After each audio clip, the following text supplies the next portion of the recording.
After a shaky start to the season, we've really begun to hit our stride here in the realistic takeover rebuild with Everton. Despite being ahead for so long in the game, even a late leveller at Anfield won't be enough to dampen our spirits, especially since a draw against our Merseyside rivals does extend our unbeaten run to 5 games in the Premier League. It was a man-of-the-match performance from Jordan Pickford in the end that made the difference, and he rightly finds his name in the Players of the Week list alongside James Tarkowski. Good to see Vitaly Mykolenko in the news as well. We allowed him to leave in the summer and it looks like he's settled in at Benfica really quickly. Mykolenko's replacement, Maxim de Kuyper, has settled in equally quickly here at Goodison, though he is already up 1 overall.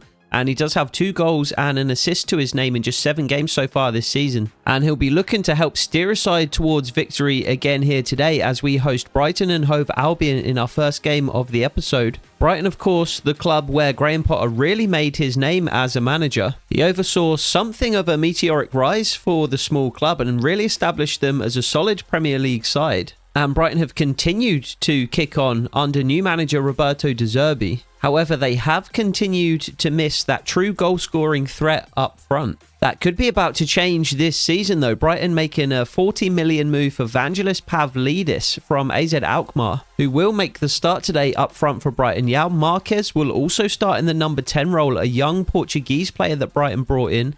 Ansu Fati continues on the left, and it's a familiar back four of Estupinian, Webster, Dunk, and Tariq Lamptey, somebody else we had our eye on in the summer. It's been a horrendous run of form for Brighton, though. Just 1 draw in their last 5 matches. And they will be without Julio and Ciso today as well, having been sent off in their previous game. Graham Potter goes with pretty much his strongest starting 11 today. Pickford in goal, a familiar back 5.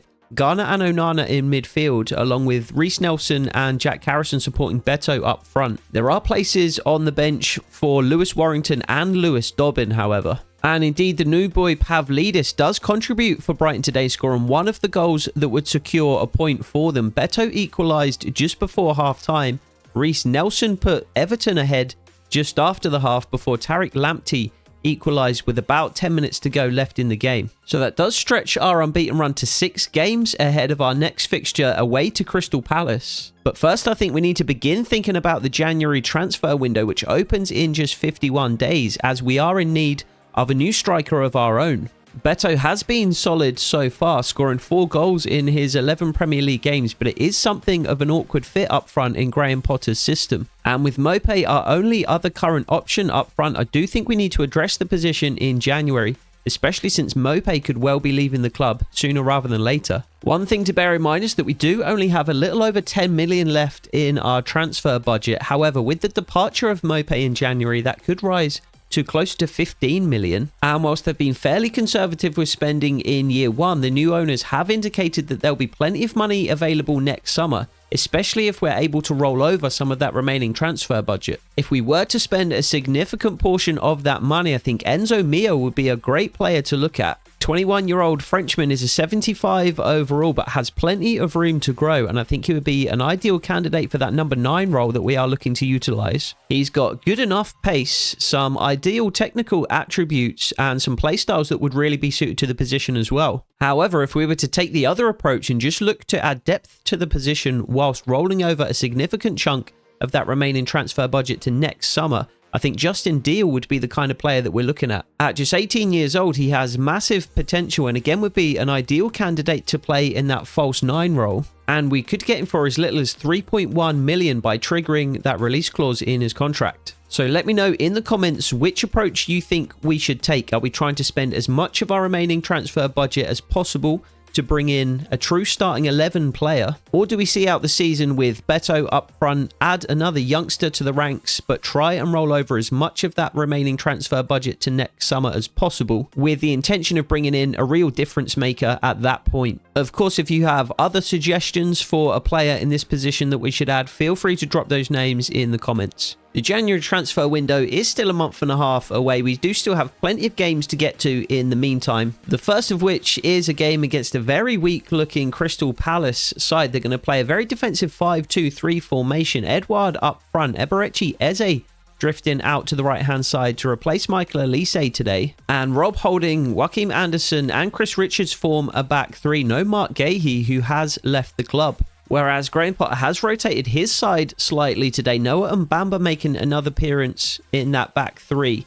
Idrissa Gueye coming into the midfield alongside Abdoulaye Doucouré, and McNeil starting up front today ahead of Jack Harrison. And it will be yet another game unbeaten here in the Premier League as we pick up another point at Selhurst Park. Beto opened the scoring late in the game before Edouard equalised just moments later. Every point is a good point here early in the season, though, as we are really establishing ourselves as a top half of the Premier League club. I thought we would be down towards the relegation zone, a bottom half club at the very least this season. But Graham Potter's Everton really gelling together well early in his tenure. And we said earlier in the episode that Neal Maupay's time at Everton might be running short. And indeed, he does express his frustration that he's not getting enough game time. And if he's expecting to see his name on the team sheet ahead of the next game, then he's going to be sorely disappointed. It's our featured game of the episode as we host Manchester United at Goodison Park, and we're going to need the strongest possible squad out there if we are going to come away with a result. Manchester United are currently having a terrible, terrible season by anybody's standards. They find themselves after 12 games on just 10 points and down in 16th place in the Premier League. Erik ten Hag surely on the hot seat. The giant of a club have been struggling since Alex Ferguson left, but there's no way that they should be anywhere close to a relegation battle. And whilst Manchester United didn't add too many new players in the summer, they did steal away one player who's been hotly suggested in the comments section as a potential target for us, Jonathan David, to start up front for the Reds today. Rasmus Højlund really struggling to get his Manchester United career going, and he is relegated to the bench today alongside Dominic Calvert-Lewin, who of course secured a move away from Goodison Park in the summer for £14.5 million. As for Graham Potter's 11, there's plenty of continuity defensively. Jordan Pickford keeps the armband and his place in goal. It's a familiar back five that Graham Potter has really grown to rely on. And it's going to be Amadou Onana and James Garner, the familiar pairing in central midfield today. However, Reiss Nelson is going to shift from the left side to the right to make room for Dwight McNeil. Potter made the same change against Liverpool and it worked very well, allowing us to come away with a point. So expect to see Dwight McNeil and Reiss Nelson dropping into a flat midfield four often today. And a handful of fans have been calling for Jack Harrison to make the team ahead of Beto, so he will be playing in that false 9 role today. Graham Potter using this opportunity to experiment and see what the side would look like if we did manage to bring in a true centre forward in January. But without further ado, let's head over to Goodison Park and see if we can pile even more pressure on Erik ten Hag by extending our unbeaten run in the Premier League to 8 games.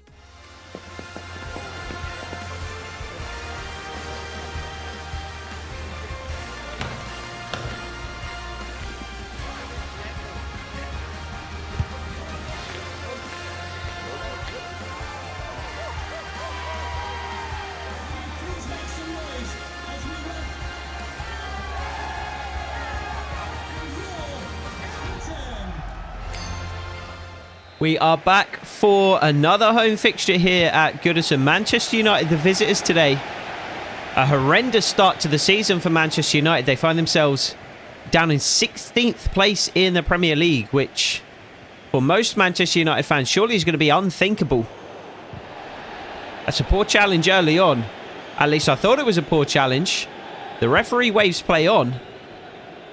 No foul there apparently. It was Anthony, I believe, sliding in on Maxim de Kuyper at left back, but the referee was entirely unmoved.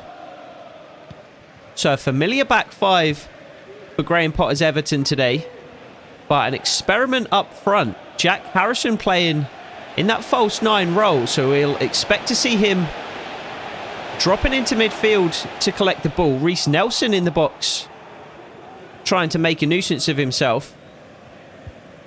So while we will see Jack Harrison on the ball a bit more often today, what we're not going to see is people like Beto in the box to get on the end of crosses in those kinds of situations. Maxim de Kuyper's not going to have his usual target to aim for in the penalty area.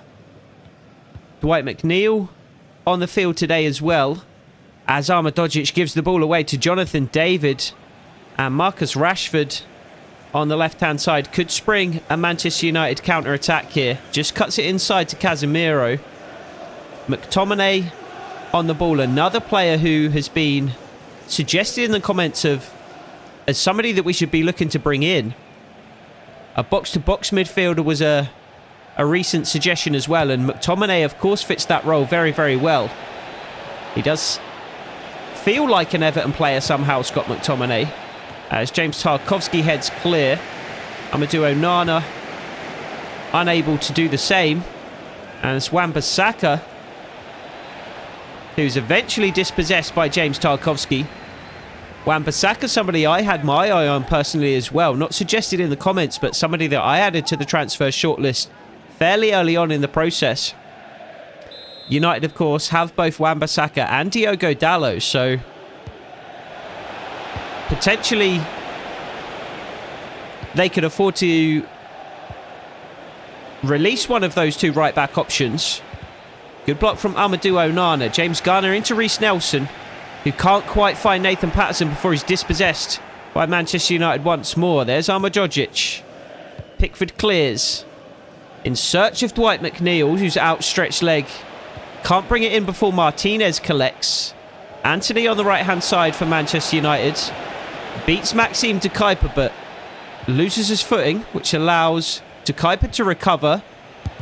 And a strike on goal is blocked by Tarkowski. Loops up into the air, but Pickford thankfully collects.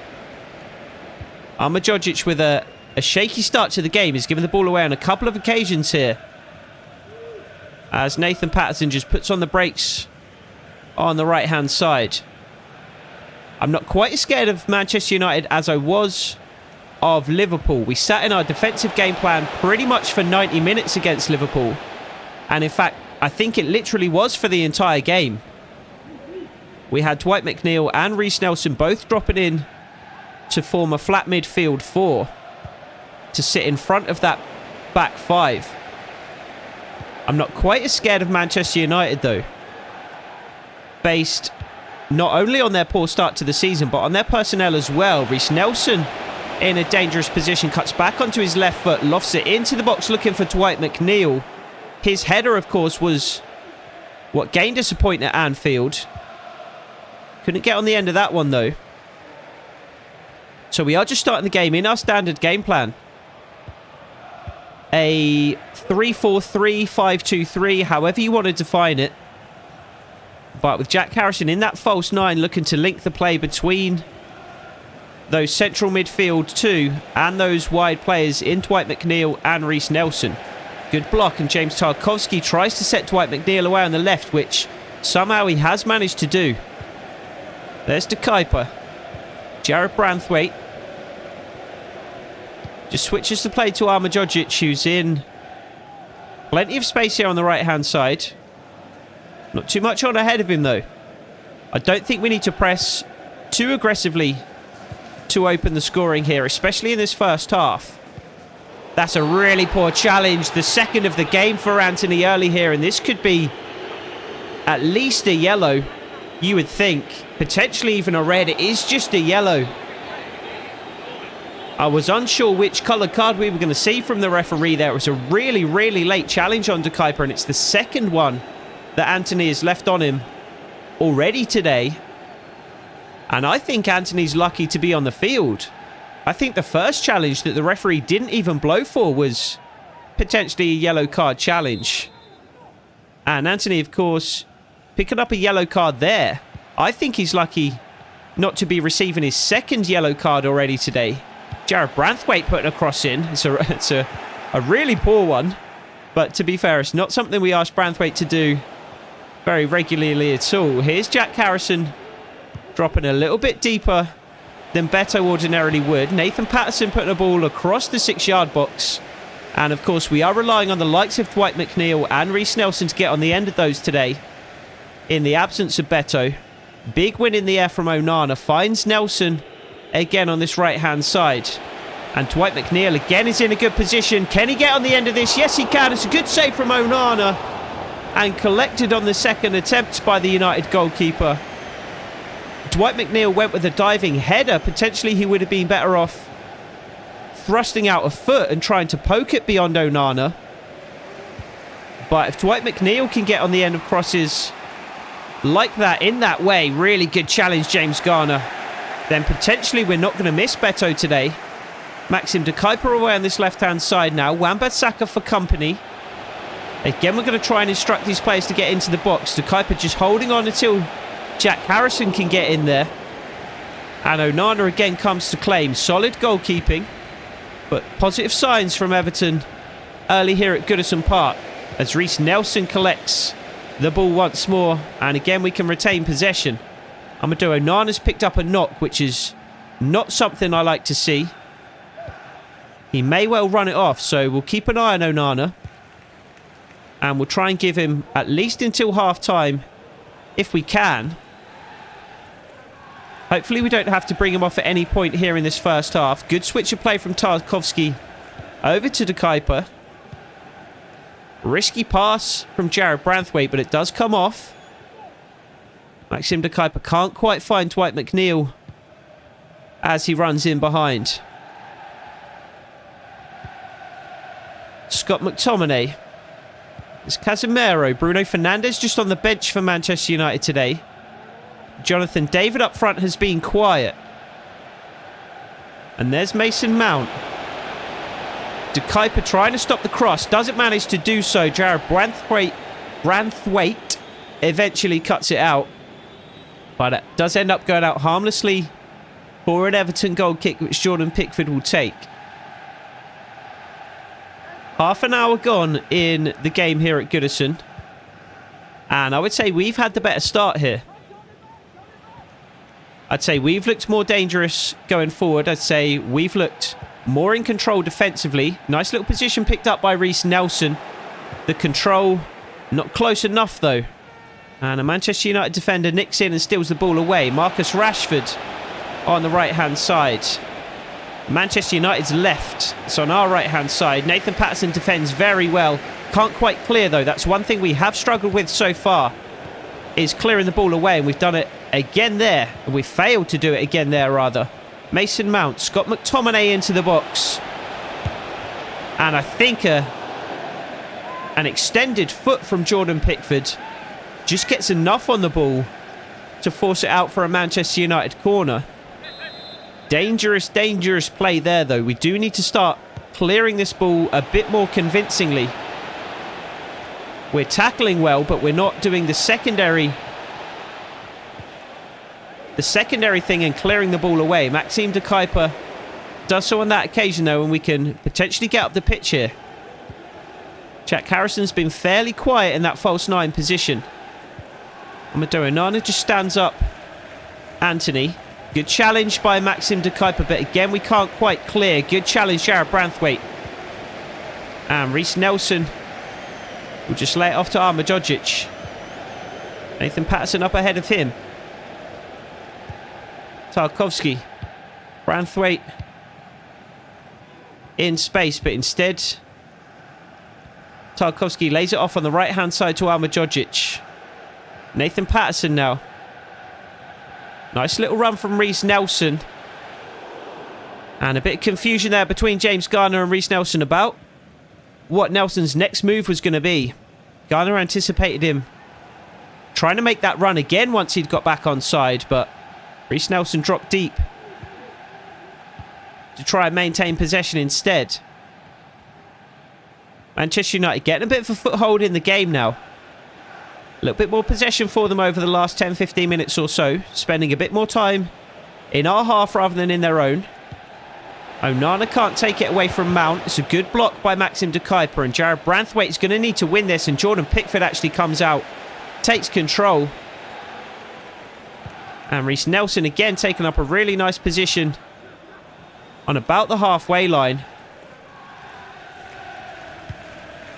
Switches play to Jared Branthwaite. Amadou Onana. Surely that's a foul, ref. That's got to be a foul. That's got to be a foul.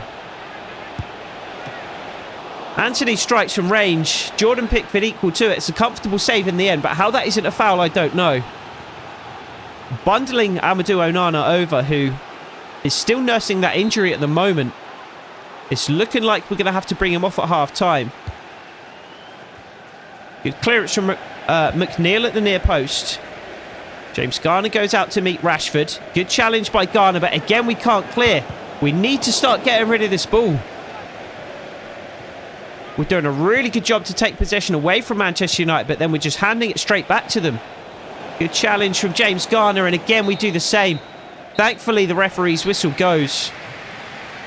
But we've been really poor in our defensive third when we've won the ball back from Manchester United. If there's one message from Graham Potter at half-time, I imagine it's going to be that.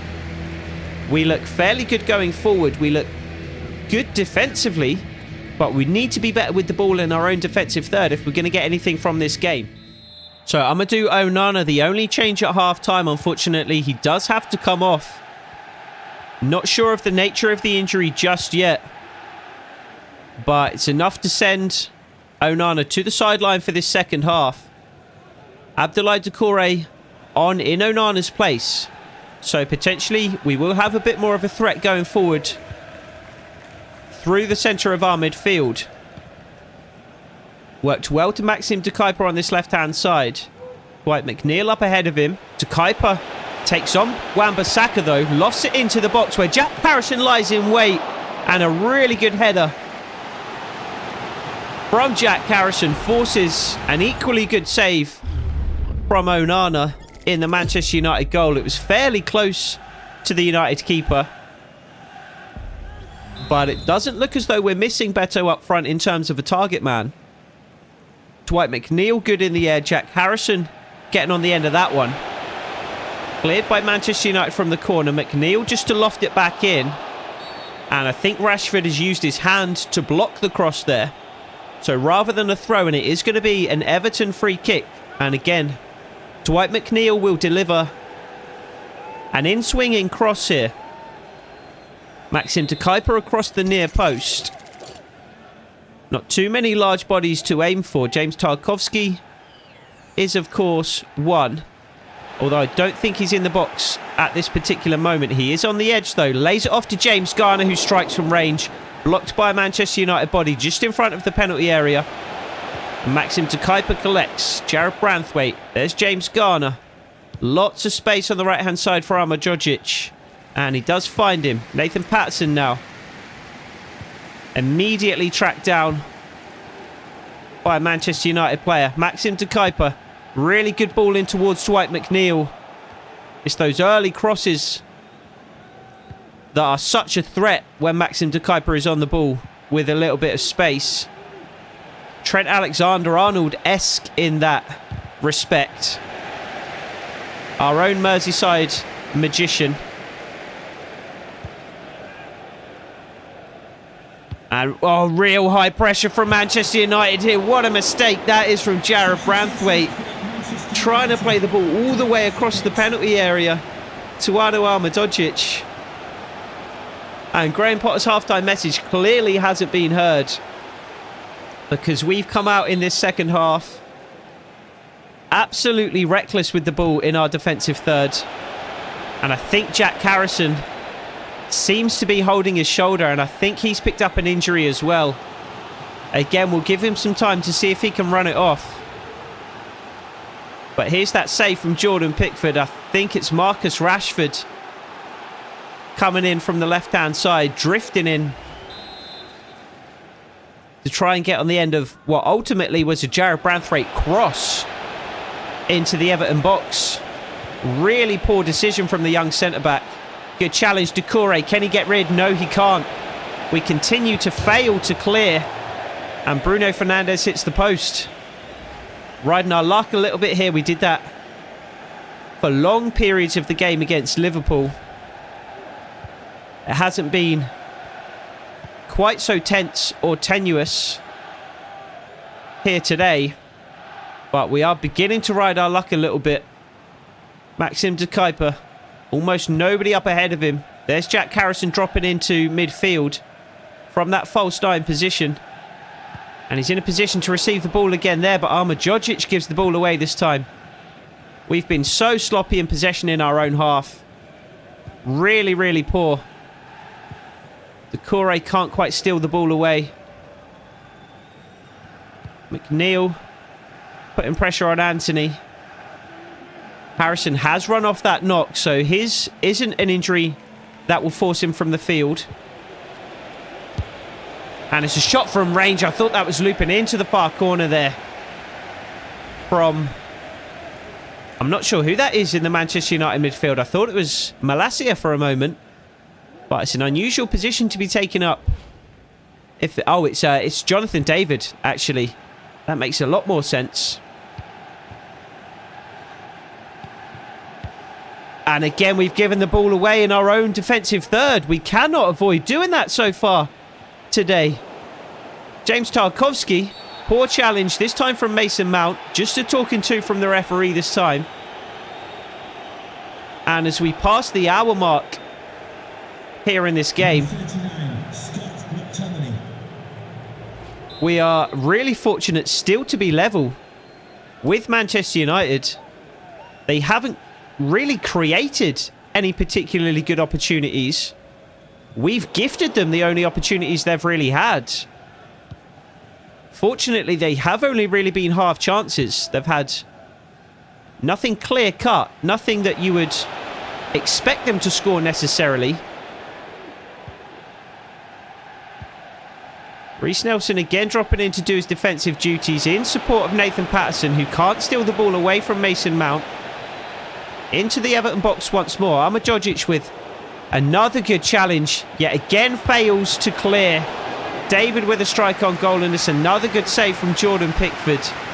He was a man of the match against Liverpool, and he's putting in a similar performance here. As Mason Mount looks as though he could well be taking the corner short this time, and he does. Luke Shaw, a left-footed option in support of Mason Mount. There's Jonathan David once more. Mason Mount again. De Kuyper does manage to clear. Finally, we managed to get rid of the ball once we've won it back from Manchester United. Jack Harrison left one on the Manchester United defender as he got rid of the ball. Could be a booking when the play next stops. James Garner steals the ball away. And let's just try and advance into the Manchester United half and spend a little bit of time there. Reece Nelson, the only target in the box for Dwight McNeil, so sensibly he just holds on to the ball. We can't really rely on Reece Nelson to be winning headers in the box. James Garner picking up a nice position. There's Maxim De Kuyper. There's Dwight McNeil making a good run in behind. Rafael Varane had read it though, but we can try and pin Varane in deep here. And Dwight McNeil does exactly that. Steals it away, lofts it into the box. Jack Harrison straight at Onana. Fantastic play from Dwight McNeil to steal the ball away from Rafa Varane in a really dangerous position. An immediate cross into the box finds Jack Harrison, but unfortunately he can't find the back of the net. Harrison dropping deep again, lays it off to James Garner this time. There's Maxim De Kuyper, Jared Branthwaite, James Tarkowski. There's Ahmedjojic. Beats Marcus Rashford. Nathan Patterson up ahead of him, but doesn't make a particularly good run. And Tarkowski again will just lay it off to Jared Branthwaite. Maxim De Kuyper on the left-hand side. James Garner wants it. He's not really in a position to receive it, though. Nathan Patterson, however, is. Patterson tries to take on Malacia, and it's a good challenge by the Manchester United man, which will give Graham Potter the opportunity to make a change or two here. So 2 changes for Graham Potter and Everton. Dwight McNeil and James Garner to leave the field. Beto does come on for the last 15-20 minutes or so of this game to try and get a goal that would make a difference here.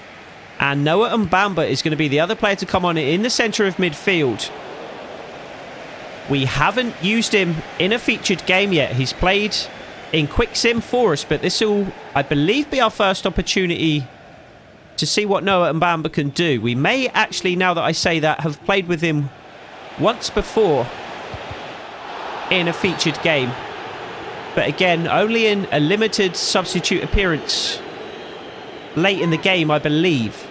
Wan-Bissaka to leave the field for Diogo Dalot, the 2 players that we mentioned at right back for Manchester United earlier on. And it's going to be a free kick in a dangerous position here. James Garner has just left the field. He would have been the right-footed taker that I would prefer to have put this into the box.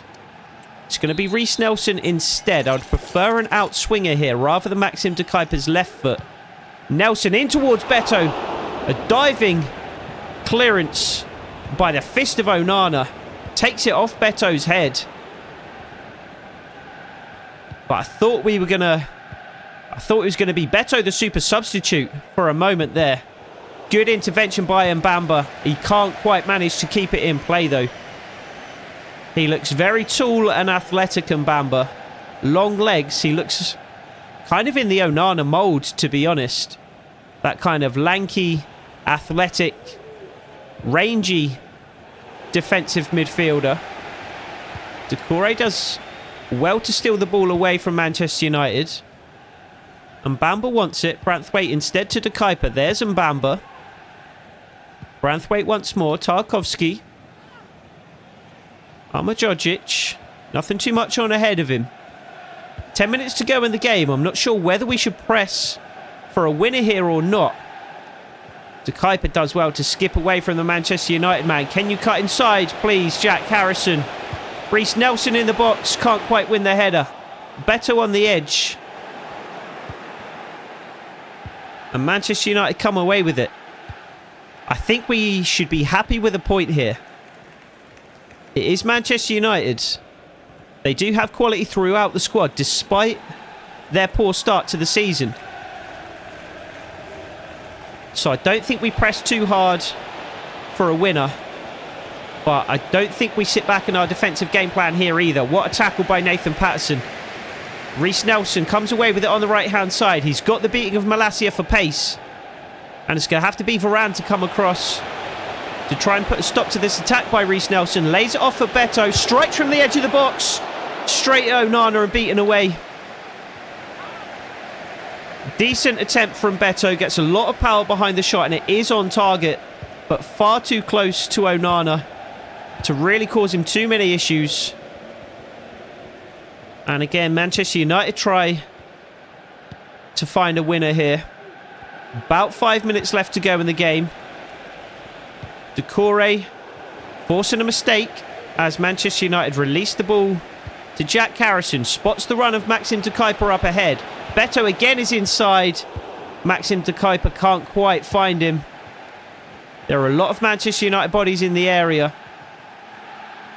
And de Kuyper was close to finding Beto, but he was just outnumbered by red shirts there, really. Manchester United down their left-hand side through Malacia. Doucouré dropping in to put a bit more pressure on Marcus Rashford. And he does well to get in the challenge, but it is going to be a Manchester United throw. They go backwards with it, which is fine by me. Good pass into the feet of Jonathan David, though. And if Pickford can keep that in, it's not going to be a Manchester United corner, but it is going to be a Manchester United free kick. Marcus Rashford standing over it at the moment, and it is in a dangerous position. The referee forcing the Everton wall back to about the edge of the box.